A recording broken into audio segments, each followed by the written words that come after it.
Santapan Harian Selasa 5 April 2022.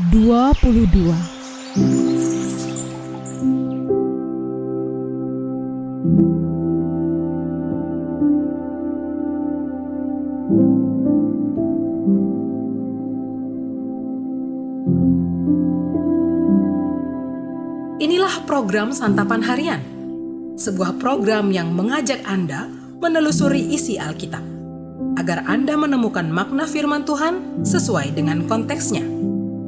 Santapan Harian tertuju bagi Anda yang ingin memiliki kehidupan rohani yang segar, kuat, dan sigap.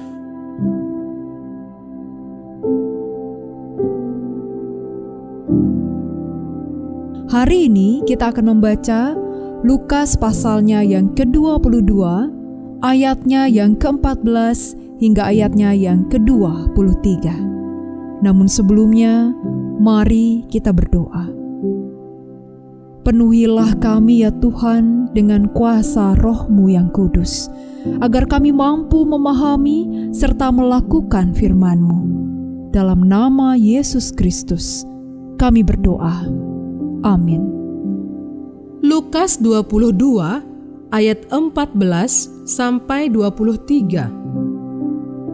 Ketika tiba saatnya, Yesus duduk makan bersama-sama dengan rasul-rasulnya. Katanya kepada mereka, "Aku sangat rindu makan Paskah ini bersama-sama dengan kamu sebelum aku menderita. Sebab aku berkata kepadamu, aku tidak akan memakannya lagi sampai ia beroleh kegenapannya dalam kerajaan Allah."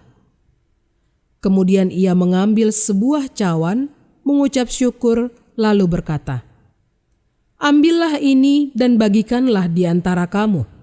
Sebab aku berkata kepada kamu, mulai dari sekarang ini aku tidak akan minum lagi hasil pokok anggur sampai kerajaan Allah telah datang."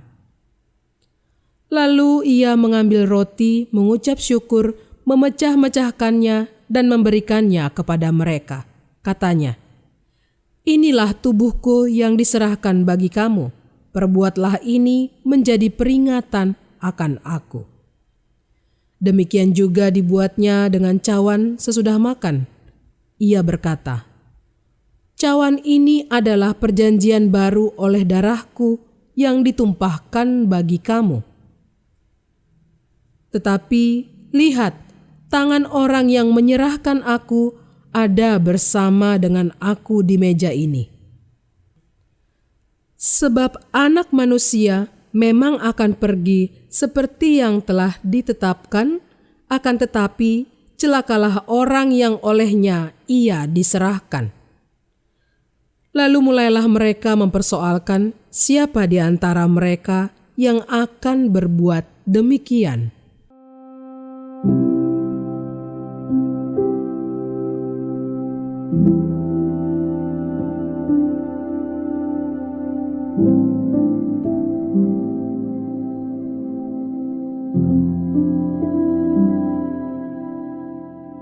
Sahabat Santapan Harian, perikop ini oleh gereja diyakini sebagai saat penetapan perjamuan kudus. Oleh sebab itu, perkataan Tuhan Yesus ketika sedang memecah-mecahkan roti dan mengangkat cawan dipakai sebagai formula pelaksanaan perjamuan kudus. Namun, lebih daripada itu, sesungguhnya perjamuan malam ini adalah momen yang sangat penting di mana sebuah perjanjian baru ditetapkan oleh Tuhan Yesus. Ia berkata, "Cawan ini adalah perjanjian baru oleh darahku yang ditumpahkan bagi kamu." Istilah cawan yang dipakai di dalam Alkitab melambangkan penderitaan yang dialami manusia. Juga dapat berarti tempat yang berisi murka Allah. Dengan begitu, melalui perkataannya tersebut, Tuhan Yesus hendak menyampaikan bahwa murka Allah atas manusia berdosa akan ia tanggung dalam derita di kayu salib.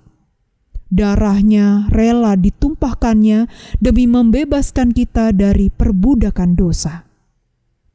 Dengan ditetapkannya perjanjian baru tersebut, Setiap orang yang percaya kepada Tuhan Yesus dan menjadi murid-Nya akan hidup di dalam ikatan perjanjian baru. Ini artinya kita tidak lagi diperbudak oleh dosa, melainkan hidup oleh dan di dalam kasih karunia Allah melalui Kristus Yesus.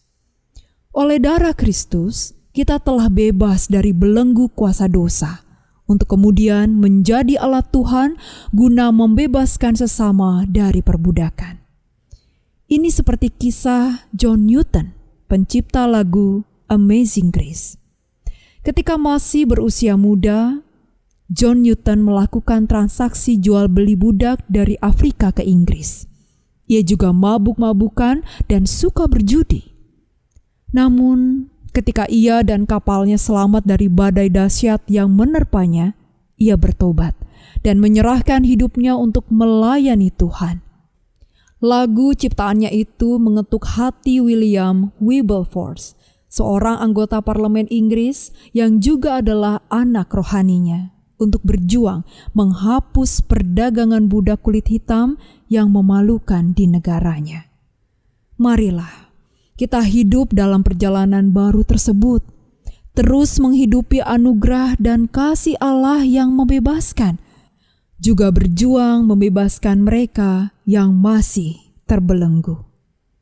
Mari kita berdoa. Kerinduan kami adalah selalu bekerja dan melayani-Mu ya Bapa, dan senantiasa siap ketika Engkau memanggil kami untuk melayani sesama. Inilah kami, utuslah kami bagi saudara-saudara kami yang terluka, Papa, dan masih terbelenggu dengan beratnya beban hingga pergi menjauh dari-Mu ya Allah. Di dalam kekuatan dan perutusan-Mu ya Kristus, kami siap melayani. Amin.